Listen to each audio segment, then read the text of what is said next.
Muy buenas noches a todos ustedes. En este día me gustaría hacer a través de este video una pequeña conclusión, un pequeño resumen de todos los temas que hemos estado viendo a lo largo de estos meses en nuestras clases desde octubre. Entonces me gustaría que pudiéramos tener una conclusión de todo lo que hemos visto, ¿no? Hasta el día de hoy. Por eso es que decidí grabar este pequeño video con la única intención de que nosotros en nuestra casa religiosa, en nuestro grupo, podamos tener un conocimiento general, un conocimiento más dinámico de lo que significa para nosotros nuestro culto yoruba, desde la práctica afrocubana, pero también desde la práctica tradicionalista, por llamarlo de alguna manera, porque ni lo tradicional ni lo afrocubano en nuestra diáspora en México o en nuestra práctica en México, pues son 100% puras, ¿no? Porque si bien es cierto, la regla de Ocha tiene un principio, tiene un proceso, tiene una estructura muy definida, también es cierto que lo que hay en Cuba no lo hay en México, que lo que hay en México no lo hay en Cuba. Entonces, de esa máxima podemos entender que las cosas ya no son iguales. Si bien es cierto, la regla de Ocha en la visión afrocubana o afrodescendiente tiene reglas específicas, tiene normas muy claras, muy concretas, también es cierto que en México y en quizá otros países como Estados Unidos, Colombia, Brasil, Venezuela, no se puede practicar de la misma manera que se hace en Cuba, pues por razones meramente obvias, ¿no? De entorno, de contexto, de situación, de miles de factores que influyen para que esto no se dé. Entonces, partiendo de esa máxima, pues lo que nosotros en nuestra casa religiosa, en nuestro ILE, tratamos de trabajar, pues obviamente es algo muy cercano a lo que es la práctica afrocubana, pero también algo muy cercano a lo que es la práctica tradicionalista. Y con esto no estoy queriendo decir que estemos mezclando las dos cosas, simplemente que las dos aportan cosas significativas, las dos visiones aportan cosas o elementos que nos permiten resolver con una gran facilidad, y que bueno, la voz de los orichas visto desde la práctica afrocubana o afrodescendiente y la práctica tradicionalista, pues sigue siendo lo mismo, ¿no? Finalmente el mensaje de Orisa es el mismo en la visión afrocubana y es el mismo en la visión tradicionalista, porque finalmente recordemos que las conversaciones son personales, ¿no? Cuando nosotros vamos a un soro, a una plática a través del Eridilogun o del Dilogun, tenemos y establecemos a través de la consulta una comunicación con Orisa, ¿no?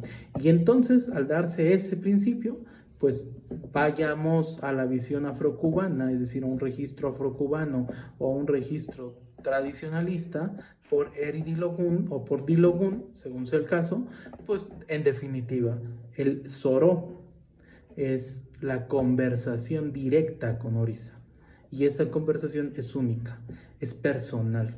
Y desde una u otra visión, Orisa está conversando con el consultado, ¿no?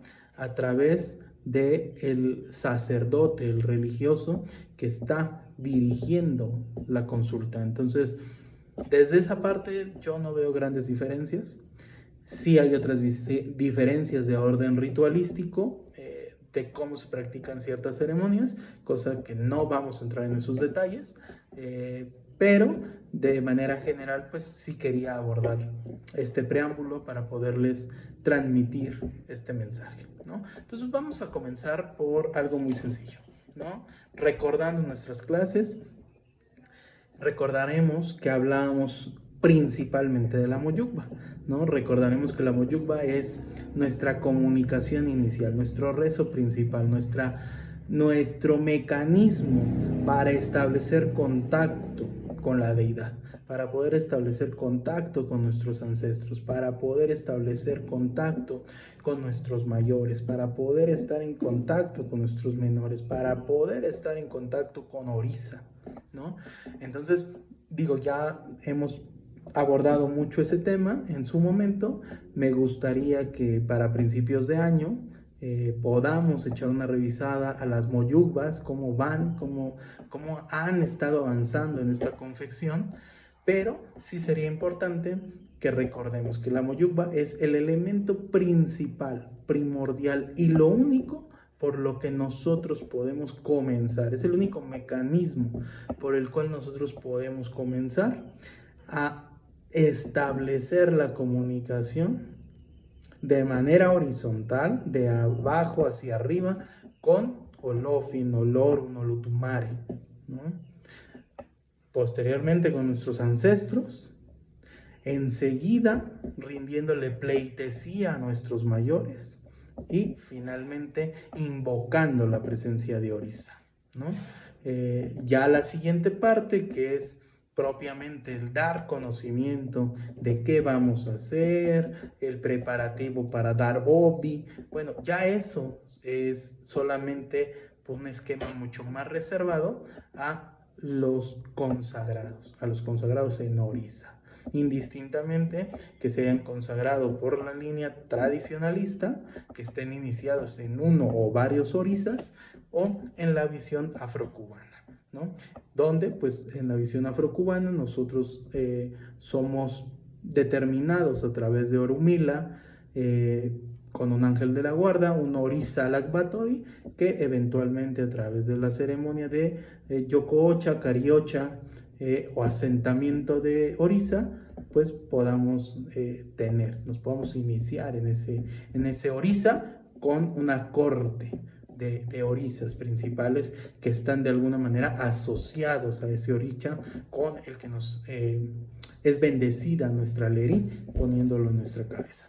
Así de sencillo. Pero para nuestro Ile, pues las dos cosas son totalmente válidas, las dos cosas son totalmente importantes y las dos cosas tienen su muy particular punto de vista, pero ya en esta parte donde nosotros no tenemos un rezo para dar conocimiento de qué vamos a hacer, bueno, creo que todos ya de alguna manera lo conocen, lo tienen, y no voy a entrar en esos detalles, pero sí que conozcamos y entendamos que la moyugba es fundamental, es el elemento principal y primordial para poder establecer un contacto con lo superior, nuestros antepasados, nuestros mayores, nuestros menores y con la corte de orisas que tengamos, o bien con los orisas en los que estemos iniciados, ¿no?